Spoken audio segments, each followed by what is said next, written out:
Medyo busy ang mami akin nyo, kaya konti lang ang video ko ngayong araw. Magandang buhay everyone! So for today's video, samahan nyo nga ako ulit sa aking chika ngayong araw na to.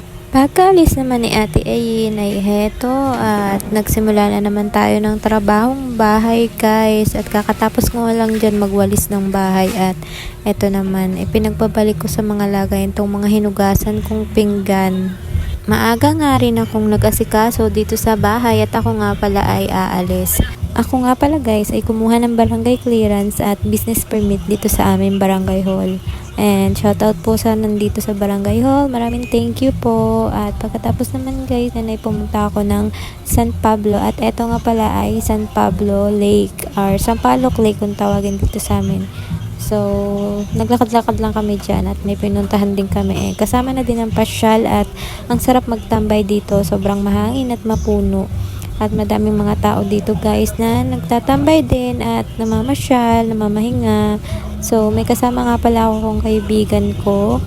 And ikot-ikot lang kami dyan. So, namasyal lang din kami at bihira lang din naman kami pumunta dito sa Sampaloc Lake at medyo malayo nga ang aming lugar sa mismong bayan ng San Pablo. Bali kami ay pinakadulong lugar na, pinaka-boundary at mas malapit nga kami sa Chaong. So, mas madalas ay nasa Chaong na kami namamalengke. And pagka-uwi naman guys ay dumaan muna kami dito sa prutasan at napaibig sa Sampaloc ang aking kasama, si Tita. So, ang tamis nga pala ng sampalok na yan. Mahal nga lang ang kilo, 200. Pero, grabe ang tamis. At sulit yung bayad guys. 50 pesos nga pala yung isang balot na ganyan. At pagka-uwi nga ay eto, kailangan talaga may pasalubong kay Ate Ayin. Kasi lagi yung mama, may pasalubong ka.